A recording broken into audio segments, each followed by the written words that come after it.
Malki with VOA's Middle East Monitor. Coming up, using sanctions on Syria. Does it work? We have a debate. Sanctions are a pretty blunt and imprecise tool. But on the other hand, where there's few options available, the international community... It feels good. For American politicians, you can say you're doing something when you don't want to go to war. Tighter U.S. sanctions on Iran clears a legislative hurdle. ICC concerned the son of Muammar Gaddafi may flee Libya. And the U.S. is deeply disappointed over an Israeli settlement move. It's ahead on VOA. As we reported Wednesday, the Arab League says Syria has agreed to a plan aimed at ending months of violence during a government crackdown on dissent. But opponents, including protesters outside an emergency meeting in Cairo, remain skeptical of any promise by the Syrian government. VOA's Elizabeth Aird has more on the story from Cairo. The Arab League's Secretary General Nabil al-Arabi called the deal a paradigm shift in the Syrian crisis, while Qatar's foreign minister said what's needed now is for Syria to carry it out. Sheikh Hamad bin Jassim bin Jabr al-Thani said the agreement will help calm conditions and solve the crisis, adding he hopes there is a serious application on Syria's part. The Arab League plan calls for the withdrawal of Syria's army and armed personnel from the streets, an end to violence against protesters, and an immediate release of political prisoners. It also calls for a dialogue between the Syrian government and its opponents, League monitoring of progress, and for foreign journalists to be allowed into the country. Syria apparently dropped several objections to the deal, including meeting with members of the opposition outside of Syria. Talks are now set to begin in 2 weeks in Cairo. But it's far from clear if the government will meet with opponents insisting on President Bashar al-Assad's departure.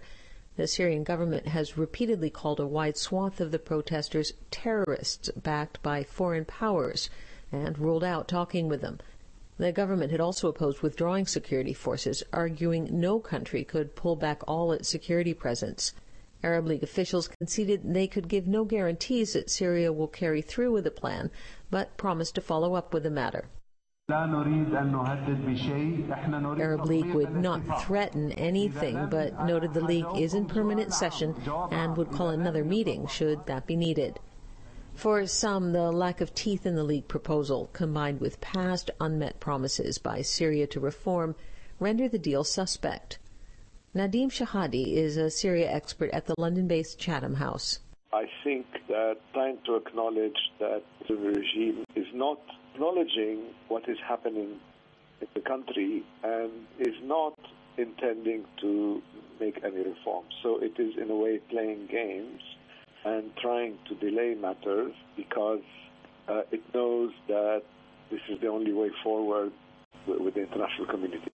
Western leaders have condemned Syria's crackdown, but have been reluctant to threaten any military intervention as they did in Libya with a NATO air mission.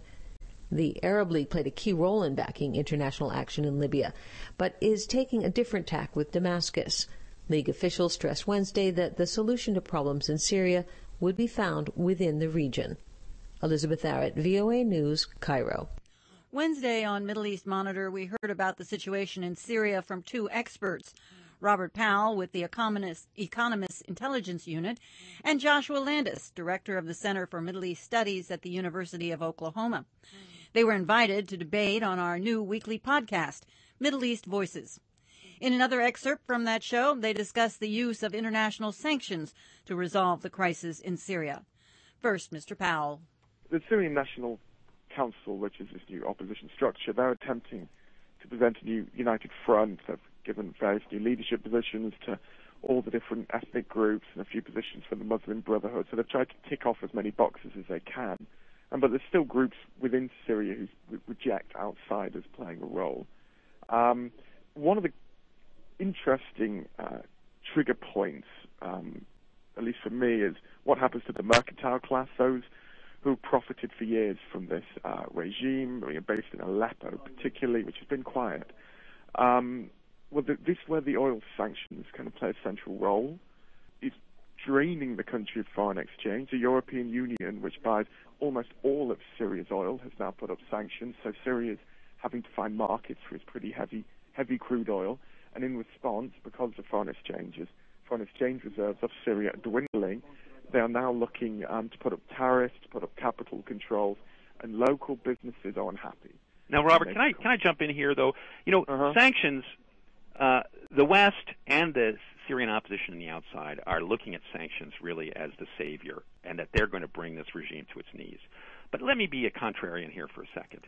You can starve Syria, which is what sanctions do, and already heating prices and prices of basic commodities have been screaming up because of these sanctions, and it's poor people who are going to suffer the most. And we did this in Iraq in the 90s. The UN itself did a study in which it said the sanctions were responsible for killing about a third of 1 million people in Iraq, and they did not overturn Saddam Hussein because they weaken the people, they weaken the business class, then they weaken the regime. Everybody loses legitimacy, but they don't destroy the military. And this is, only American boots on the ground destroyed the military. And even in Libya, where half the country had fallen out, it was NATO, and it took a lot more special forces to kill Gaddafi's supporters. So it's not, we have not seen sanctions work any place. Gaza has been under sanctions for years, and Hamas has not been elected out. Iran under sanctions. Sudan was under sanctions. Syria under sanctions. There have been Libya under sanctions. None of them worked. So to think that somehow by starving the Syrian people you're going to get a tipping point, I think you just make people angrier, poorer, and less likely to produce democracy at the end of the line. And that's what we found out in Iraq. In Iraq, society virtually broke down. And sanctions are a pretty blunt and imprecise tool. But on the other hand, where there's few options available, in the international community... It feels good. For American politicians, you can say you're doing something when you don't want to go to war. But if you're putting a fuel sanction, the country does struggle to meet its own need. Well, the army has to run on something, and if it's not getting the gas it needs, then it can't run at all. And the tanks don't move, and the country suffers, but the army suffers. Well, but it's not necessarily on its own going to bring down the regime. And I agree with you entirely on that, but an important power base for this regime are these mercantile classes, and they're not happy with the measures that the regime has taken to protect its foreign exchange reserves in response to the oil sanctions. So you're now getting, for the first time, opponents cropping up in areas where we didn't see it before. So that's kind of an area that we will be looking at. But, I'd agree that sanctions on their own are not going to bring down the Assad regime. Robert Powell, Senior Middle East Analyst with the Economist's Intelligence Unit in New York, and Joshua Landis, author of the authoritative Syria Comment blog and director of the Center for Middle East Studies at the University of Oklahoma. To hear more of their discussion, listen to our new podcast, Middle East Voices. Just Google VOA Middle East Voices on Facebook. The chief prosecutor of the International Criminal Court says his office is collecting evidence against former Libyan dictator Muammar Gaddafi's son, Saif al-Islam, and the regime's former intelligence chief in preparation for their eventual trial. Luis Moreno Ocampo also told the UN Security Council Wednesday that his office has concerns that Saif al-Islam may try to flee the country. From the United Nations, VOA's Margaret Bashir reports. Prosecutor Ocampo said that the court has received information that a group of mercenaries may be trying to facilitate Saif al-Islam Gaddafi's escape from Libya. We are calling upon the state to do all they can to disrupt any such operation. There have been reports that the dictator's son may try to flee to Niger or another African country. Ocampo said his office has received questions from individuals linked to Saif al-Islam about what would happen to him if he appeared at The Hague, if he could be sent back to Libya, and what would happen to him if he was convicted or acquitted. The prosecutor said the court could order that he not be returned to Libya after his conviction or acquittal and be sent to a different country, as long as one would accept him. Ocampo also said the court could provide Gaddafi with safe passage to The Hague. He said that could include sending a UN plane to pick him up at a designated location. In June, the International Criminal Court issued warrants against Saif al-Islam and his father, accusing them of orchestrating a widespread campaign of murder and persecution against political opponents. Also charged is former intelligence chief Abdullah Sanusi, who is accused of commanding and implementing the operation to kill civilians. Ocampo told reporters that the court knows less about Sanusi's whereabouts than Saif al-Islam's.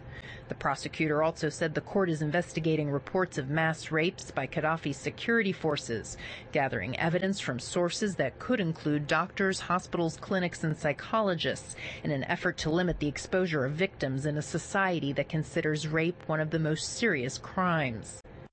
While it is premature to draw conclusions on specific numbers, the information and evidence indicate at this stage that hundreds of rapes were committed during the conflict. He said his office is also continuing to search for the assets of Saif al-Islam and Abdullah al-Sanusi for the potential benefit of victims through reparations awarded by the court. Ocampo told the council that his office is also investigating allegations of crimes committed by NATO forces during their maintenance of the no-fly zone to protect civilians, as well as allegations against National Transitional Council-related fighters and additional criminal accusations against pro-Gaddafi forces. During Wednesday's meeting, Libyan Deputy UN Ambassador Ibrahim Dabashi said the interim government would closely cooperate with the ICC prosecutor concerning the indictees, but did not explicitly say they would send them to the court. Libya's transitional authorities have said they want to try Saif al-Islam and Abdullah al-Sanusi in Libya. Margaret Bashir, VOA News, the United Nations. Are you looking for a comprehensive daily look at events reshaping the Middle East? Visit voanews.com/ME. You'll find VOA's original reporting from the region, in-depth analysis from our Washington team, VIP interviews, online polls, photo essays, and mini documentaries. Bookmark us or add us to your RSS reader. That's voanews.com/ME. The United States has expressed deep disappointment over Israel's decision to speed up settlement building. The Israeli move came after UNESCO, the UN educational, scientific, and cultural organization, granted the Palestinians full membership, action that also drew U.S. criticism. VOA's David Gollust reports from the State Department. The Israeli settlement decision and the action by UNESCO Monday amounted to a double setback for the Obama administration, which has opposed unilateral steps by either side that would set back peace hopes. Israel said it would accelerate the building of 2,000 new housing units in East Jerusalem and in 2 Jewish settlements in the West Bank, in action widely seen as retaliation for the Palestinians' successful membership bid in UNESCO. Israel also said it would freeze transfers of tax revenues owed to the Palestinian Authority. The moves drew unusually blunt criticism from both the White House and the State Department, where spokeswoman Victoria Nuland said this week's events are taking U.S.-led peace efforts in the wrong direction. We are deeply disappointed by yesterday's announcement about the accelerated housing construction in Jerusalem and in the West Bank. We continue to make our opposition to this clear to the government of Israel. And as we've said again and again and again, unilateral actions by either party work against efforts to resume direct negotiations and do not advance the goal of a reasonable and necessary agreement between these parties. Nuland said the transfer of money to the Palestinian Authority, be it in U.S. aid or tax receipts on-passed by Israel, is key to strengthening institutions for a future Palestinian state. The Obama administration this week halted U.S. dues payments to UNESCO, amounting to more than 20% of the agency's budget, under terms of a law passed by the U.S. Congress several years ago. There are also calls by lawmakers for cuts in direct U.S. aid to the Palestinian Authority because of its drive for UN statehood recognition outside of negotiations with Israel. At a policy conference at the U.S. Institute of Peace in Washington, former U.S. Ambassador to Israel Samuel Lewis said the latest settlement action was a misguided effort by Israeli hardliners to strike back after the UNESCO vote. These actions taken the last day or two reflect the knee-jerk reaction of the right wing in the cabinet.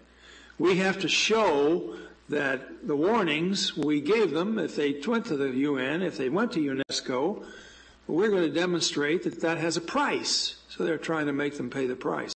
It's a terrible strategy. The State Department's Victoria Nuland said despite the latest events, U.S. envoys hope to meet with Israeli and Palestinian officials in the next couple of weeks on the next step in a peace plan by the International Middle East Quartet that aims at a two-state settlement by the end of 2012. The quartet, made up of the United States, Russia, the European Union, and the United Nations, wants the parties to present detailed proposals on the territorial and security aspects of a peace accord by late January. David Gullis, VOA News, the State Department.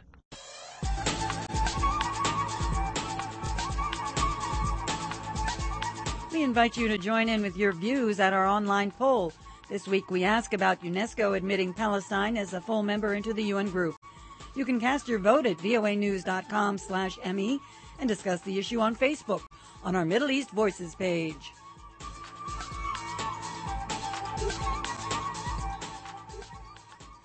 The U.S. Congress is moving to tighten sanctions against Iran following allegations that a plot to assassinate Saudi Arabia's ambassador to Washington had Iran backing. As VOA's Michael Bowman reports, the House Foreign Affairs Committee has approved a bill targeting Iran's central bank, oil industry, nuclear program, and security forces.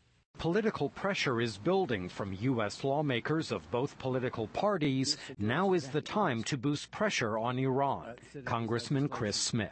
The recently foiled Iranian plot to assassinate the Saudi ambassador to the U.S. and to bomb the Saudi and Israeli embassies here in Washington demonstrates the urgent need to abandon the illusion of the effectiveness of more measured sanctions. Iranian President Mahmoud Ahmadinejad this week said existing sanctions already are hurting the nation's economy. On Wednesday, the House Foreign Affairs Committee approved sweeping legislation to tighten sanctions on Iran's financial, petroleum, and nuclear interests. It also seeks to isolate Iran's security forces and boost the organizational and communications abilities of anti-government demonstrators in the country. The committee's top Democrat, Howard Berman. The nuclear clock is moving ever closer to midnight. We can't nibble around the edges. We need a sanctions regime that is as bold as the Iranian nuclear program is brazen. The Obama administration has supported increasing international pressure on Tehran, but also has said it hopes multilateral negotiations to end Iran's suspected nuclear programs will work. Iran denies involvement in any foreign assassination plots and insists its nuclear program is entirely peaceful. Michael Bowman, VOA News, the Capital.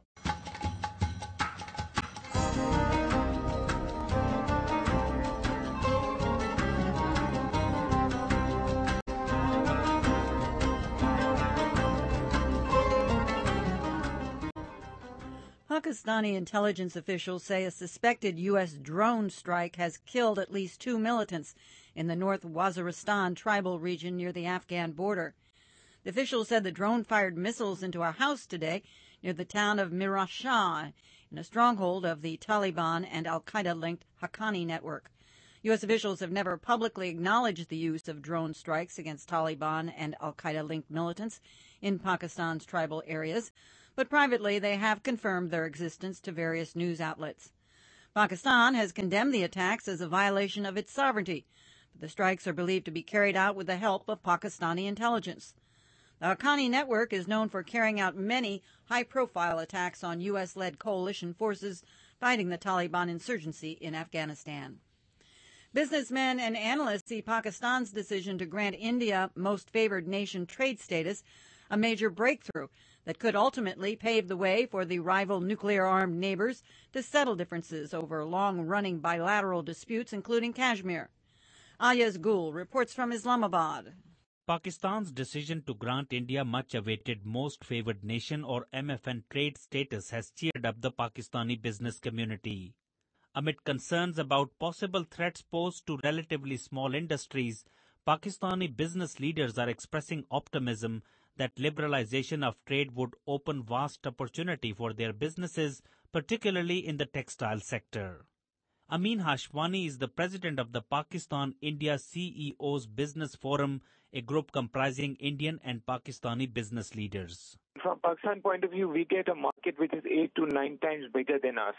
So if you look at theoretically, Pakistan should benefit more than India in terms of exports, provided we get a level playing field. Textile, for example, Pakistan has a great advantage, and India has a huge domestic market. So if we can get access to that market, Pakistani will be able to export at least a couple of $1 billion worth of exports into that market.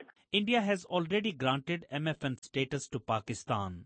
Businessmen like Hashwani say that while bilateral political disputes, including Kashmir, had until now prevented Islamabad from granting the same status to New Delhi, Indian restrictions on Pakistani exports have also been a major discouraging factor. What is important is also that the Reserve Bank of India should remove its restrictions preventing Indian companies to have joint ventures with Pakistani companies or in Pakistan. So if we can have investments, joint ventures complementing the trade, it could both have a positive effect on each other, and we could certainly see billions and billions of dollars, at least 4 to 5 times increase in trade volumes. Analysts believe the rival South Asian nations could build on this economic relationship to sort out more complicated issues that have strained bilateral ties for decades.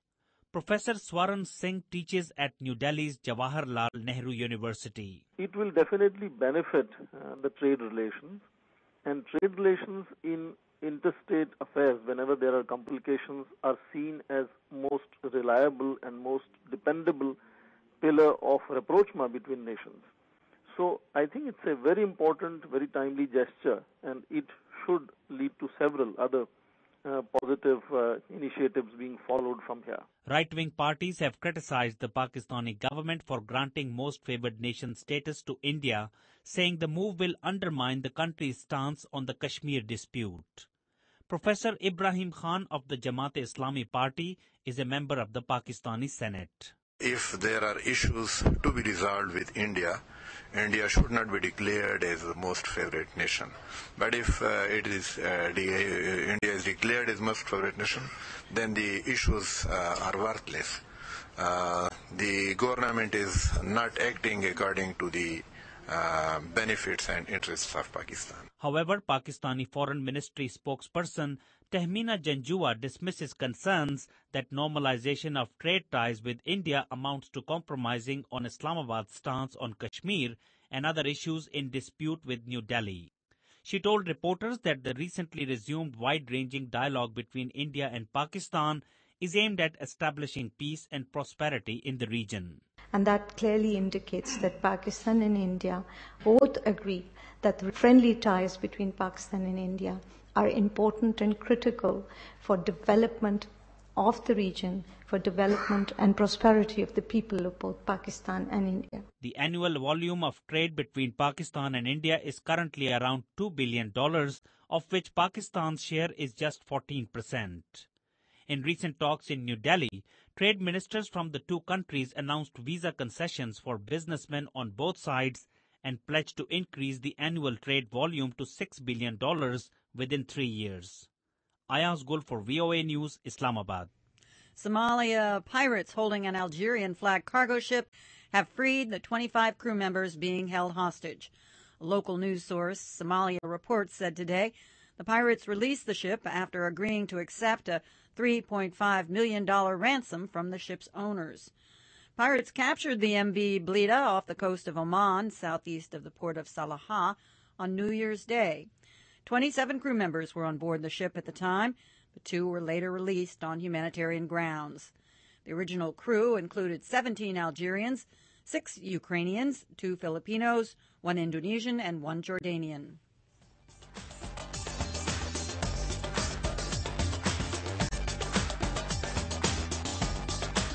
This has been VOA's Middle East Monitor. Join us Monday through Friday for news from the region and of interest to the region. Coming up on International Edition, world leaders in Istanbul plan for Afghanistan's future. Thanks for tuning in to the Voice of America.